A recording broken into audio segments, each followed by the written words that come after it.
Quisiera iniciar agradeciendo la invitación a esta breve charla sobre legislación cultural que nos hace Arturo Camacho, y desearle, por supuesto, la mejor de las suertes en esta encomienda que tiene al frente del Consejo Estatal para la Cultura y las Artes, a él y a todo su equipo, por supuesto. De acuerdo a lo que habíamos hablado, era un poco contextualizar el trabajo del Consejo Estatal para la Cultura y las Artes, la aprobación de sus proyectos y prácticamente su labor fundamental a partir de un marco jurídico que parte de de un marco jurídico universal que fue evolucionando gracias básicamente, y aquí entramos ya en materia, a dos personajes fundamentales. Uno de ellos, un argentino sobresaliente, Edwin Harvey; el otro, Jesús Prieto de Pedro, que gracias al trabajo de estas dos personas, pues hoy los promotores culturales tenemos un marco de referencia en el ámbito de la cultura preciso que nos dice cuál es el país más avanzado en legislación cultural, qué entender por derecho de la cultura, hacia dónde van los lineamientos generales de este derecho en los diferentes organismos internacionales. Y en el caso de la política cultural mexicana, por llamarle de alguna manera, establecer y hablar de un nivel del que no se ha hablado en ninguna parte, ¿no? Que es el administración pública de la cultura. Generalmente hemos hablado o hemos escuchado hablar de los derechos culturales y su marco en los organismos internacionales, de la forma en cómo estos fueron llegando a cada uno de los países integrantes de estos mismos organismos hasta constituir una legislación cultural propia, y posteriormente esta legislación pues ha sido el marco de las políticas culturales de cada uno de los países, y sigue este otro nivel o este cuarto nivel que denominamos administración pública de la cultura, que es básicamente aquella que se trabaja con los municipios y a partir de una serie de reformas que vamos a ver a lo largo de esta charla. Antes de empezar, 4 consideraciones muy básicas. La primera de ellas pues nos dice que tanto la legislación como la planeación y la administración pública de la cultura son de carácter territorial. Primera precisión. Segunda, que cuando hablamos de derecho de acceso a la cultura, hablamos de legislación, no hablamos de legislar este fenómeno, ¿sí? No hablamos de legislar la cultura como un fenómeno, que así se ha considerado por algunos antropólogos, sino hablamos del reconocimiento constitucional de esta obligación que tiene el Estado para garantizar este derecho de acceso a los bienes y servicios que presta, ¿sí? Una tercera consideración es aquella que muchas veces se nos ha dicho a los promotores culturales, a los gestores culturales, que si hay algo que no se puede planificar es justamente la cultura. Y no es así, puesto que no hablamos de la planeación de los procesos culturales. Estamos hablando de las estrategias de gestión cultural. Y una cuarta, que era precisamente esta de la que hablaba hace un momento, administración pública de la cultura, vista como servicio público. Y un organismo como el de ustedes, el Consejo Estatal para la Cultura y las Artes, pues tiene, entre otras facultades, impulsar y desarrollar proyectos culturales que hagan cumplir este derecho y que hagan ver también a la cultura como un servicio público que presta tanto los estados como los municipios. Para esto, bueno, pues existen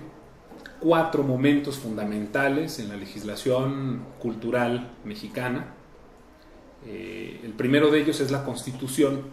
de 1917.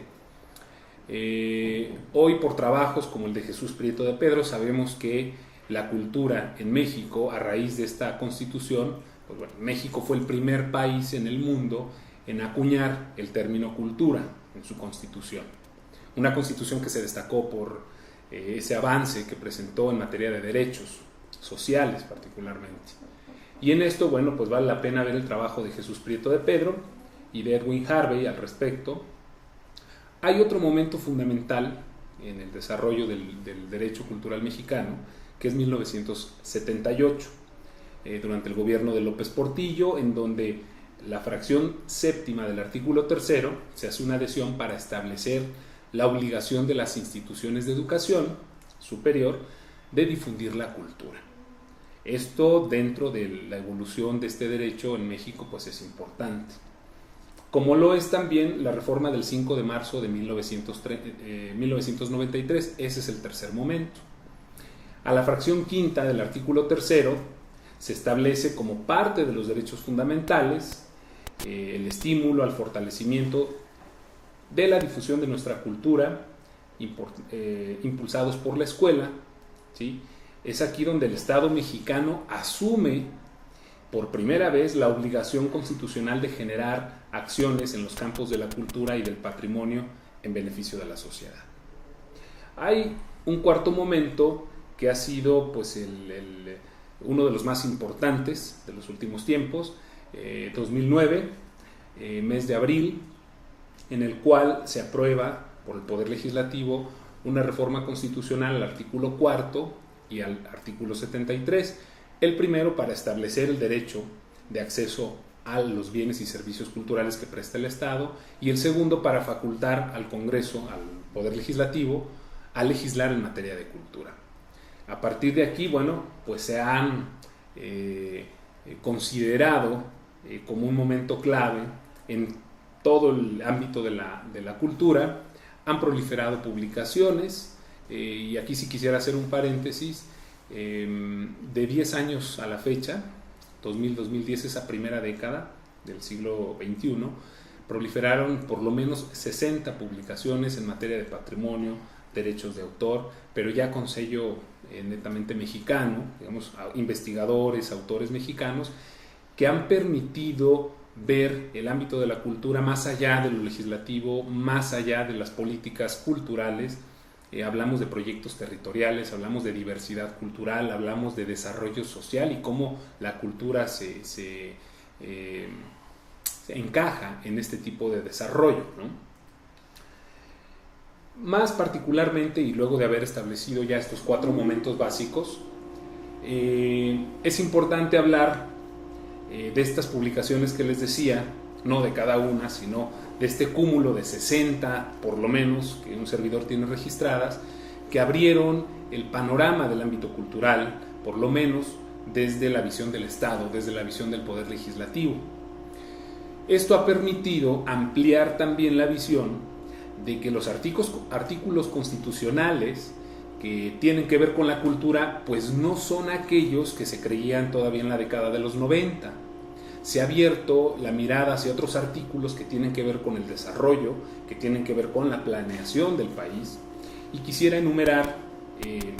los artículos que hoy por hoy consideramos tienen una incidencia directa con el ámbito de la cultura. El primero de ellos, sin duda, el artículo 3. El artículo 3 constitucional, si bien ya establecía desde la Constitución del 17 esa obligatoriedad del Estado de ver la cultura como un sistema de vida fundado, decía, en el constante mejoramiento económico, social y cultural de la sociedad. ¿Sí? Ahí hay un reconocimiento expreso. Posteriormente viene en este mismo párrafo, dice, y nacional, para que atienda, entre otros aspectos, a la continuidad y acrecentamiento de nuestra cultura. ¿Sí? Más adelante dice, bueno, pues establece como obligación del Estado alentar el fortalecimiento y difusión de nuestra cultura, y al final de este párrafo dice, para difundir la cultura acorde a los principios de este artículo, y enumera una serie de obligaciones. Sin duda, el artículo 4 del que acabamos de hablar, en donde se establece ya en la Constitución esta obligatoriedad por parte del Estado para garantizar el derecho de acceso a los bienes y servicios que presta, ¿no?, en materia cultural. Existe también el artículo 6 y 7 constitucional, que gracias a trabajos de destacados investigadores de diversos centros de investigación del país, pues se ha puesto también en el centro de este debate y se ha visto que, si bien son artículos que tienen que ver con la libertad de expresión, pues la cultura juega un papel importante aquí. El artículo 6º, por ejemplo, en materia de expresión, de libertad de expresión, enmarca que se debe garantizar la libertad de difundir el producto de la creación, ¿sí? En tanto que el 7º habla de garantizar la libertad de escribir, la libertad de publicar escritos de cualquier materia, esto es, el producto de la creación escrita. Existe un artículo más, que es el artículo 26, donde el Estado, se dice, organizará un sistema de planeación democrática del desarrollo nacional que imprima solidez, que imprima dinamismo, permanencia y equidad al crecimiento de la economía para la independencia y la democratización política, social y cultural de la nación. También está el artículo 28 constitucional, el cual señala que no constituyen monopolios los privilegios que por determinado tiempo se concedan a los autores y artistas para la producción de sus obras, y reconoce la propiedad del producto de la creación cultural, que esto es muy importante, sobre todo en materia de derechos de autor. El artículo 73 constitucional, que ya mencionábamos hace un momento, el cual faculta a los legisladores a legislar en materia de cultura ya de manera expresa. Otro artículo que, como les decía hace un momento, siempre se había visto lejano al ámbito de la cultura, sin embargo en este corpus que se ha venido diseñando, pues se hace alusión a él también, aunque tenga que ver con el ámbito netamente del trabajo. Es el artículo 123 constitucional, que en materia laboral, la fracción 6ª concretamente, señala que los salarios mínimos generales deberán ser suficientes para satisfacer las necesidades normales de un jefe de familia en el orden material, social y cultural. Y un artículo muy importante, sobre todo tratándose en este momento esta charla o dirigida para un Consejo Estatal de la Cultura de un Estado, evidentemente, es el artículo 124 constitucional, porque determina que las facultades que no existan expresamente concedidas a los funcionarios federales se entenderán reservadas a los estados. Esto es, las autoridades estatales pueden legislar en materia cultural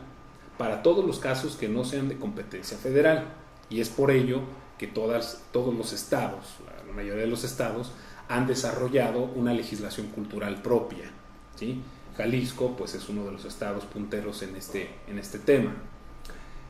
Y luego viene otro artículo que era visto también como parte lejana del ámbito cultural, y con todos los temas que se han visto en los organismos internacionales que tienen que ver con diversidad cultural particularmente, pues se ha puesto de relevancia este artículo, que es el 133, el cual establece la jerarquía normativa de la Constitución, los tratados y las leyes. Lo anterior, nos dice, es de fundamental importancia si consideramos que dichas jerarquías normativas comprometen al Estado mexicano al cumplimiento de los instrumentos internacionales de derecho en todas las diversas materias, la cultura entre ellas. Y en años recientes, si mal no recuerdo, en 2007 hubo una resolución de la Suprema Corte de Justicia de la Nación en la cual esta Suprema Corte terminaba con un debate de si los tratados estaban a la par o por encima de las leyes y por ende de la Constitución. La Suprema Corte decidió resolver, luego de un análisis profundo, que si bien los tratados internacionales están al mismo nivel que una ley, ¿sí?, no están por encima de la Constitución. Y esto es muy importante porque todos los documentos internacionales que firma México como compromisario de los derechos humanos, de la diversidad cultural y otros temas, pues son de carácter indicativo, ¿sí? No son tratados o señalamientos de organismos internacionales que tengan que acatarse tal cual, ¿sí? Porque hay una legislación y hay una constitución en cada país que regula la jerarquización de estos documentos internacionales. Y ya propiamente en lo que tiene que ver con el marco jurídico del Consejo Nacional para la Cultura y las Artes, pues todos los consejos como este, Estatal para la Cultura y las Artes, organismos auxiliares, la sociedad civil, ayuntamientos y demás, tienen un marco específico, ¿sí? Este marco jurídico del subsector cultura pues está compuesto por 9 leyes, por 5 reglamentos, 28 decretos aproximadamente y 21 acuerdos. Y de acuerdo a trabajos de investigadores en la materia, son diversos, pero bueno, algunos señalan que existen más de 300 disposiciones que contienen referencias en la Constitución y en las diversas leyes al arte y a la cultura. Así es como podemos hablar de una legislación cultural a partir de los principios constitucionales que existen en nuestra Constitución, que obligan al Estado, ¿sí?, a generar una serie de condiciones en materia de planeación, en materia de educación, en materia de desarrollo social, ¿sí?, que comprometen al Estado a prestar todas estas condiciones para que organismos como este Consejo Estatal para la Cultura y las Artes, organismo auxiliar de la Secretaría de Cultura, los municipios y algunos otros entes de la sociedad civil organizada puedan hacer mejor su trabajo. Yo recomendaría voltear la mirada a partir de estos principios constitucionales, a partir del marco normativo que regula al subsector cultura, poner la mirada en trabajos como los que se están haciendo en Santiago de Chile, que ya hemos comentado con algunos de ustedes, que es la canasta básica de consumo cultural. A partir de este tipo de documentos se están generando indicadores de gestión, tanto de desarrollo cultural como desarrollo humano, el impacto socioeconómico que tiene la cultura en la sociedad, el indicador cultural como tal. Han desarrollado en este ejercicio trabajos interesantes como el índice de desarrollo humano, en el marco pues de lo que es esta sociedad chilena, o el índice de desarrollo relativo al género, el índice de desarrollo humano de género, el índice de dinámica cultural, por ejemplo, y el índice de desarrollo de la educación para todos, una serie de índices, y lo menciono porque en esta tarea, en este papel, juegan una parte importante organismos como el SECA, ¿sí?,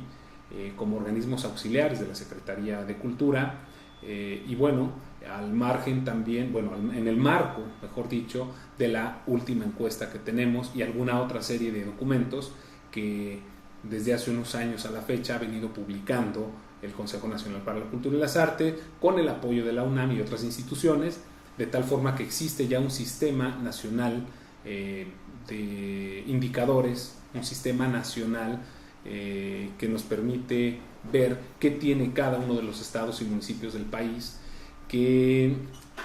cuál es la legislación, pues por decirlo de alguna manera, que presenta los mejores referentes en la materia, y toda una serie de documentos, el Atlas de Infraestructura, documentos que han servido de base para fundamentar nuestros proyectos culturales. Y me gustaría dejar aquí esta charla inicial, no sin antes pasar la voz a un compañero que lleva años en este trabajo, que es Carlos Villaseñor. Muchos de ustedes lo conocen, y un poco también en el compromiso que habíamos hablado, Arturo y yo, de que platicara su experiencia concretamente en las legislaciones estatales. Él ha tenido una destacada labor en la elaboración y gestión de algunas leyes de los estados, Michoacán, Morelos, por mencionar algunas, y creo que puede dar un punto de vista acertado acerca de uno de los puntos de trabajo que tienen ustedes como consejo, que según me ha dicho Arturo es presentar una modificación a la legislación estatal, y yo creo que Carlos puede en ese sentido aportar elementos que puedan ayudar a ustedes a conocer cuál es la legislación estatal más avanzada, cómo han resuelto esos esas reformas, cómo se ha dado ese diálogo entre el poder legislativo y la sociedad organizada, pero lo más importante, hacia dónde apuntan y por qué podemos decir que una legislación es mejor que otra o va más avanzada que otra, ¿no? Agradezco nuevamente la invitación y espero que nos podamos reunir pronto. Muchas gracias, Arturo, y suerte en el trabajo que les está tocando encabezar.